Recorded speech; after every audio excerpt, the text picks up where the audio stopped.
Well, we are back on the Unapologetic Podcast. I'm Brandt Merritt. I'm Jonathon Woodyard. And welcome back, Dr. Melson. Well, thank you. Good to be back. Yeah, we're excited to have you here. We're gonna bypass the college basketball conversation. And I guess if that's there's okay. a lot of things going on in that world, No, but we but can it's bypass. well, it. season's March over. Madness is over. March What- yeah, Madness but is over. it's the transfer portal now. So Oh, go yeah. ahead. There's lots of things happening. Yeah. Our coaches are loving the transfer portal. I know Yeah, that. right. Yeah. What did they say? 30,000 30,000 are in it? people in. I think it's all sports. And, yeah, but a lot of Across the kids. entire NCAA. Yeah. It's Nuts. insane. Big But changes. lots of changes there, but lots of exciting things and momentum and changes coming for us that we're going to spend some time talking about what the future is holding for SBU. So Board of Trustees met, was that just last week? Just last week, last Tuesday. So exactly a week ago. And big thing on the agenda we spent the most time talking through was a new campus master plan. And so we wanted to take time today and have Dr. Melson on to walk through some of the details with us because it's a big deal. And I think it's got some cool visuals we can look at, but also just neat things that are happening that have a lot of people put a lot of time in to get us to this point. So if we start there, okay, Board of Trustees approved a campus master plan.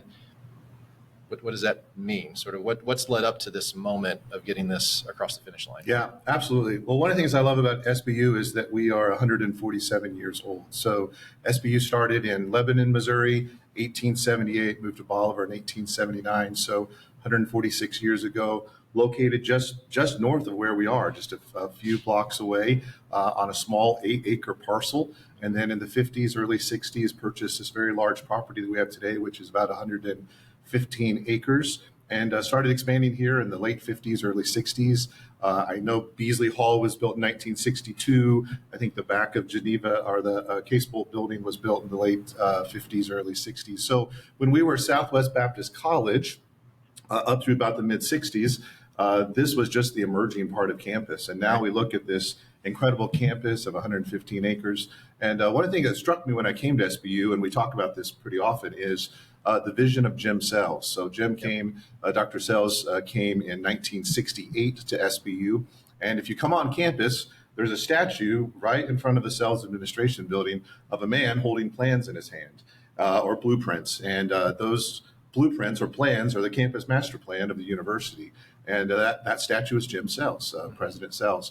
And he was here, I think, from 68 through the early 90s until Roy Blunt became president in 1993. And really from that period, that 68 all the way through, he became chancellor. There were other presidents. But that long tenure of leadership really set the trajectory for our campus the way it looks today, and really sets who we are. I mean, as we kind of look over, that's been 55 years. So he came in 1968. No, 57 years this year, right?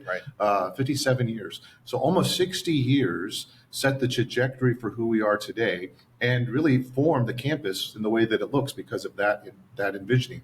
But there really hasn't been any thought about our future since then. So that 60-year period set the trajectory, in a lot of ways culminated to where we are today. And now as we think about the next decades ahead, it's planning for the future. And the campus master plan is a big part of that.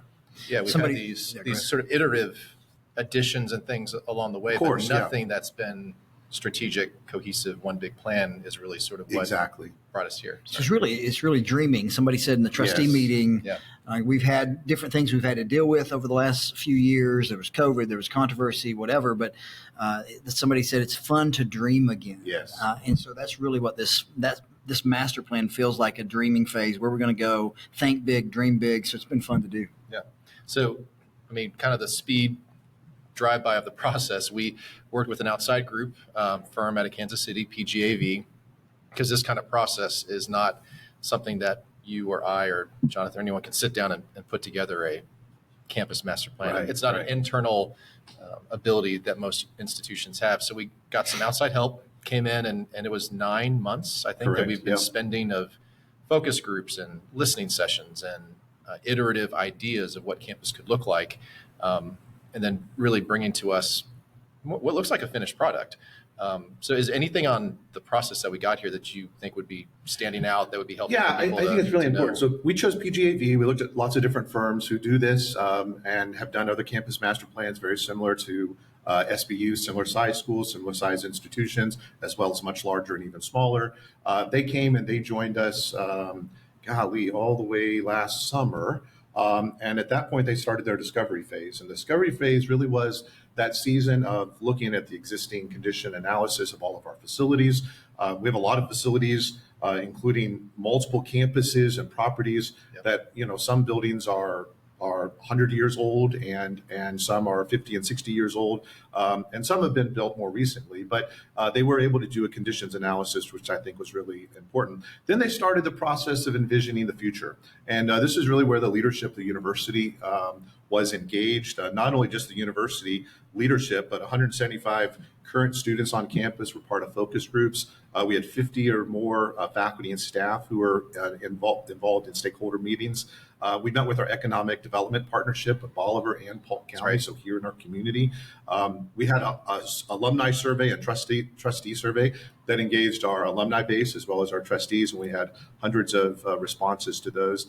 So giving a lot of feedback, a lot of input, a lot of really valuable information that kind of set the trajectory for ultimately developing the plan. And then it was an iterative process. So they would take the feedback, they would put it together, looking at everything from vehicular traffic and pedestrian traffic on campus to existing buildings that at some point over the course of this phase or even the next phase, there may be buildings that we actually take offline and raise when we build new buildings to replace them.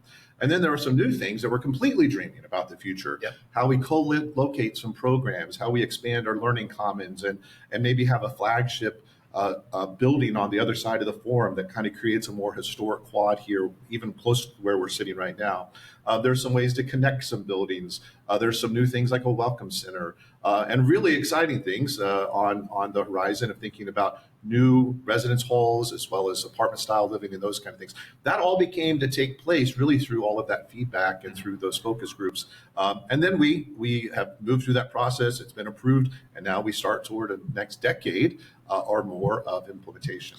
This company that we worked with, a lot of people may not know, we're not the first religious institution they worked with before. If people are watching this and you're part of the Missouri Baptist Convention, they also worked with Midwestern up in Kansas City, right? That's right. Yep. Yeah, they did Midwestern Seminary probably a decade ago, maybe, when Dr. Allen just came, really kind of set the trajectory for that institution as well. And they've been able to fulfill many of the things. And this is an iterative process as well. What we've stated here is phase one. There's multiple phases to this process that would take maybe a decade, maybe 2 decades to accomplish. When we look at our current footprint in campus here, it's evolved over 50, 60 years, right? So what we're wanting to do is set the trajectory. And I think another important timing aspect, I say we're 147 years old, which means we're coming up to our sesquicentennial in 2028. So we're about to be 150 years old. In a lot of ways, as a university leadership, we feel the real responsibility of setting the trajectory for the next 150 years. Yep. So we're thinking about, much like Jim Sells and President Sells and those who surrounded him around that table, and those trustees who were there during that time, set the trajectory for the university. We're doing the same, and there's many people that are still living from that very early era that can tell stories and connects, and I love all of that.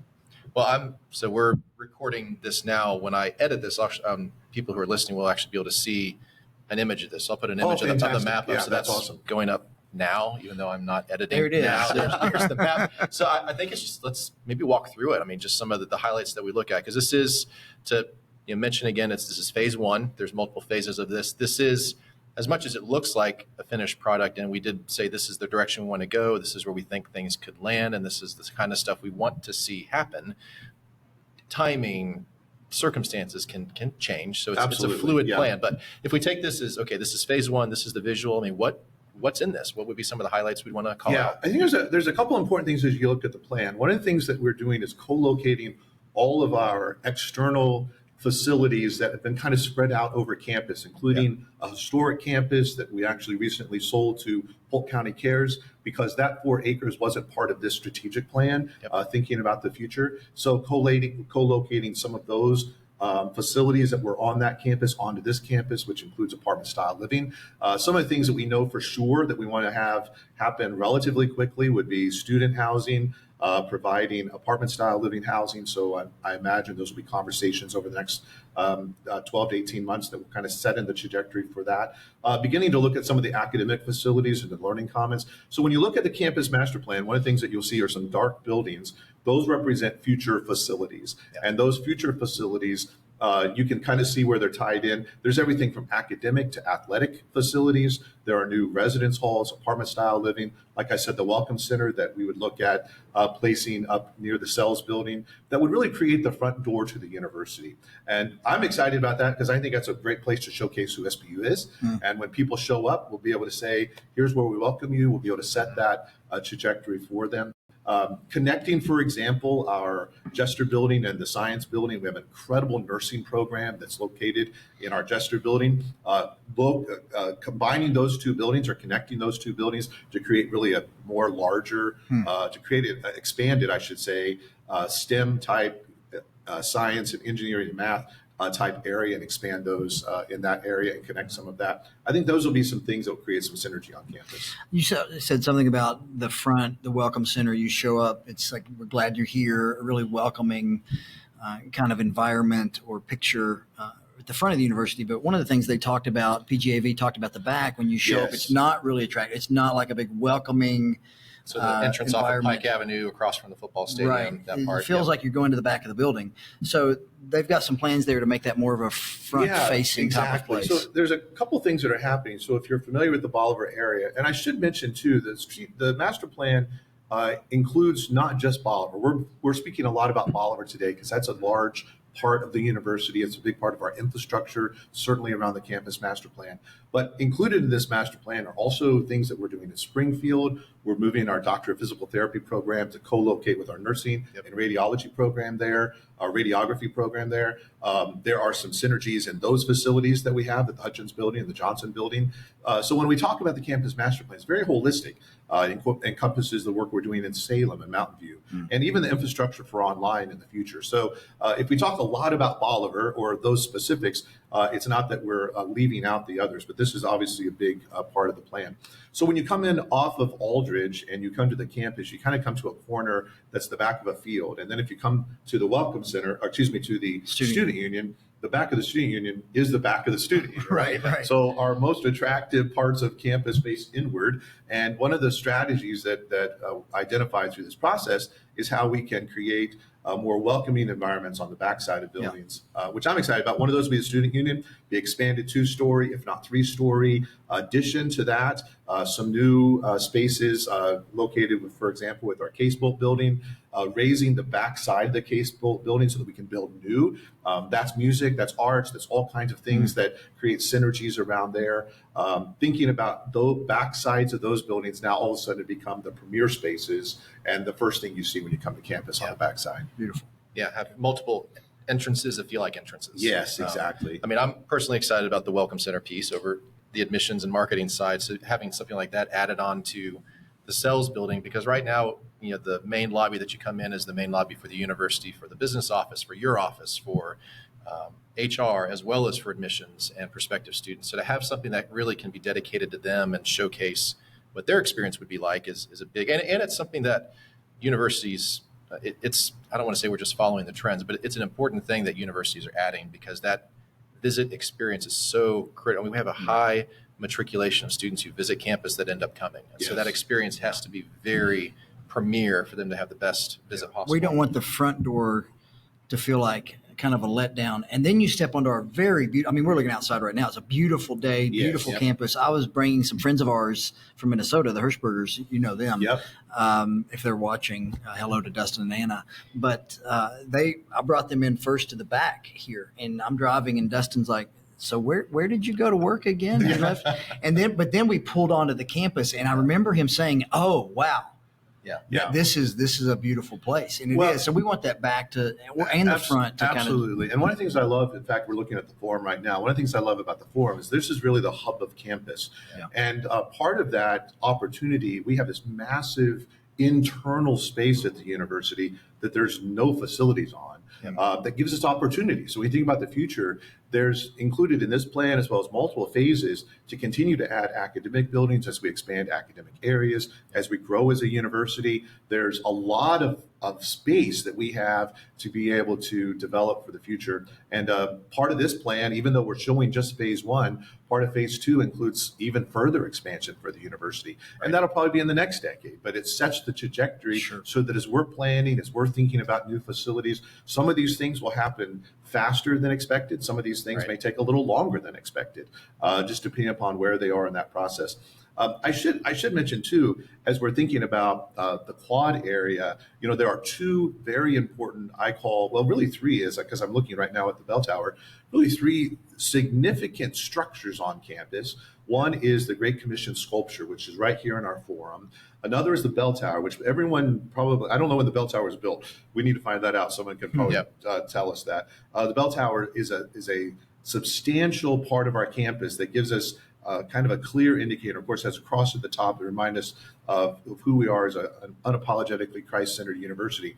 It sets the kind of middle of our campus, so to speak, from a core standpoint of who we are and where we're located. That Great Commission sculpture would actually be relocated just slightly into the center of that forum, and then building a new building just on the other side to create that quad. I mean, when you talk about a beautiful campus, it is really going to set the bar, I believe, for who we are and where we're headed. Well, one of the ideas for that building that would sit across from the Union and kind of create that quad is right now our library is located in Jester, which is the far northeast corner of campus. So having something that's like, we've used the language, I think, in this conversation, like a learning commons, more so than just a library. Correct. There'd be library, familiar components to a library, but also just study space, tutoring space. But moving a space like that closer to the center of campus to help block off that quad and lean into, the PGA used the language of landmarks, which I thought was landmarks, exactly. Nice language. You have the fountain, I'll call it the globe fountain instead of the and then the divine servant statue at the other end of the walk of life and the tower, sort of these big three landmarks, and trying to orient more things around those landmarks and really lean into that piece, which I thought was smart. And they're pillars of who we are. So the Great Commission sculpture is we're equipping servant leaders for a global society. The divine servant sculpture, or Jesus washing the disciples' feet, are two visual representations. When our students walk on campus, prospective students, the first thing they see on the tour is Jesus washing the disciples' feet. I mean, it makes very clear who we are and the trajectory that we're equipping servant leaders to impact the world for Jesus Christ. And that's one thing I want to talk a lot about in thinking about this campus master plan. It's not just facilities. It's not just pedestrian flow. It's not just traffic flow. It's about facilitating our mission and who we are. So when we think about the next 150 years, these buildings, these facilities facilitate something, right? Yes. So we're going to build facilities that are inhabited by people, by students, by generations, by transformed lives. And I'm excited about that.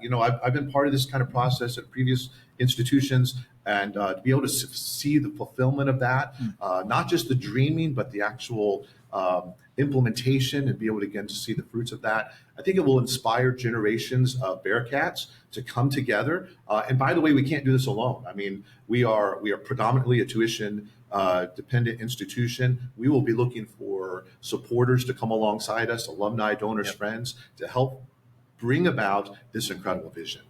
So a lot of the language that came out of the focus groups, and we hear from students all the time, community is just a critical piece. And when you talk about how these facilities can facilitate that community building, discipleship being a huge part that happens. So that's why a lot of this is sort of adding density, consolidating things closer together. And a big part of that is dorms. So if we start talking about timeline and what's next and what priorities are and where does community take place, maybe just spend a couple minutes on what the residence life piece will look like. Because if you look on the map next to the current baseball stadium, there's a couple of buildings that are designed to be residence halls. Yes. And if you look across the creek from where McClellan is on kind of that southeast corner, that's apartment style townhome, upperclassmen, married housing is intended for that. So those are pieces, as we've talked, that maybe go to the top of the line of how can we make those things happen sooner than later, because we do feel that need for student community space and residence life absolutely. space. And I think kind of the three priorities that I would say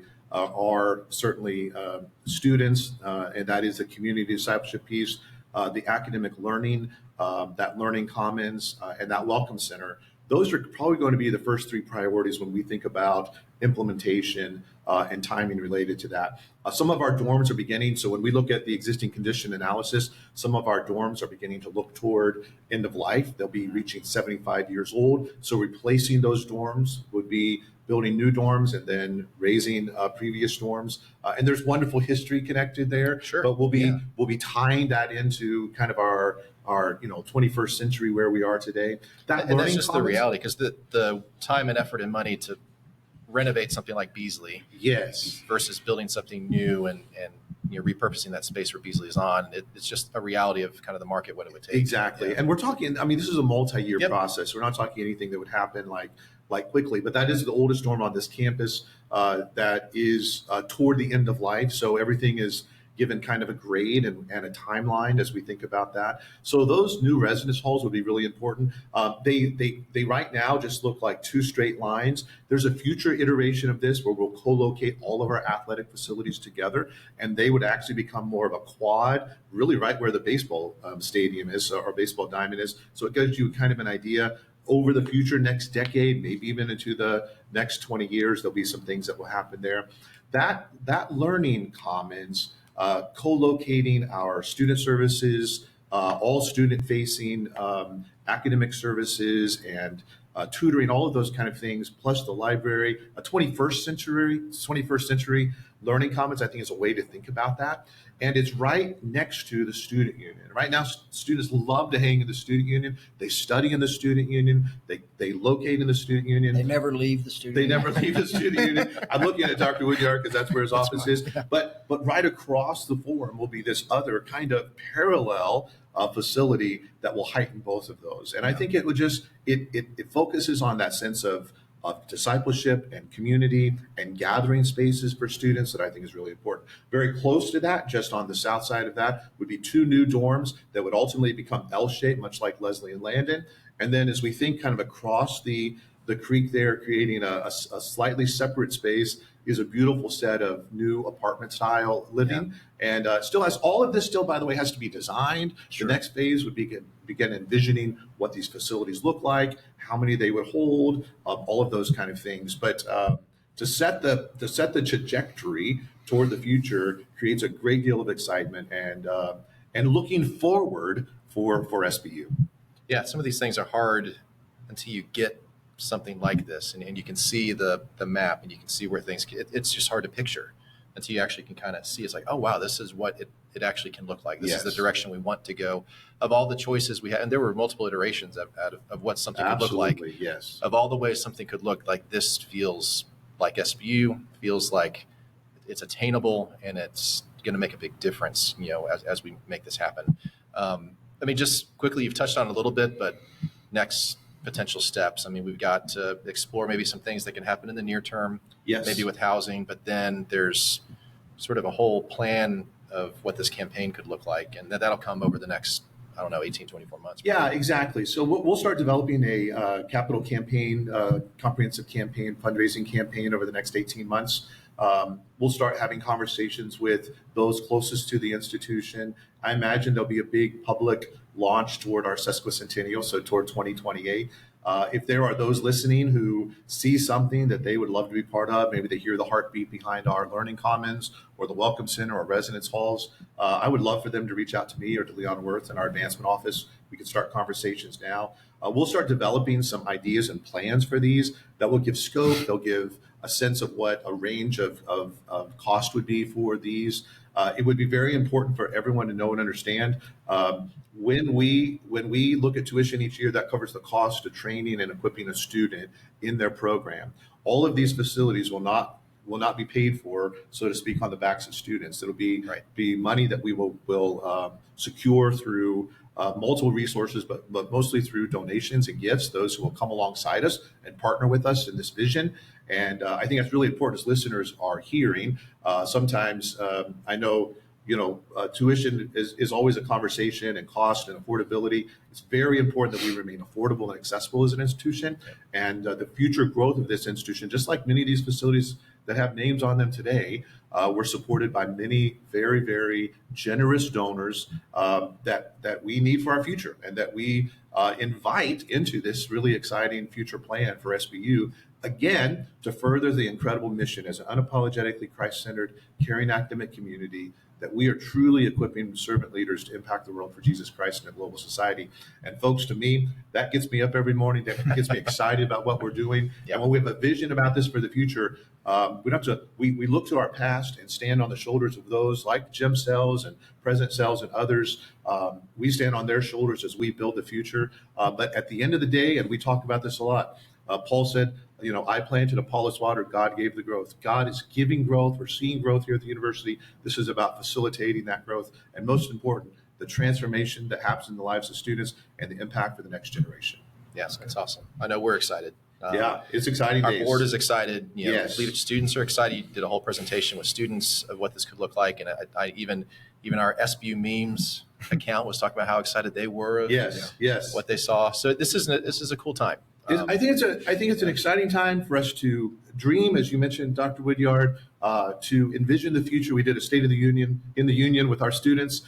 They're excited about this, and the reality is, our current students won't see the fruits of all of this, right? This is a 10-year plan. This is about their generation, the next generation, and in some ways, their kids are going to get to enjoy some of these things in the future as future Bearcats come. But we want to have some of these things. This is really where partnerships are going to be important. We want to see some of these things start even in the next 18 to 24 months so that we begin to see the fruits of some of this vision. That's good. Awesome. Well, stay tuned for more, because we will definitely have more updates as this progresses. We do have an article on the website where this master plan map lives, so you can keep referencing it and looking at it and sharing it with friends. And we're thankful for your leadership in this, Dr. Melson, and getting us to this point. And we will continue the journey as we go forward. Anything else on any Nothing transfer portal updates in the last 30 minutes? No transfer. No Kentucky updates. Okay. Let's go Bearcats. All right, there we go. Go Bearcats. Well, thank you all for listening. We'll be back next time. Thanks so much. Thank you.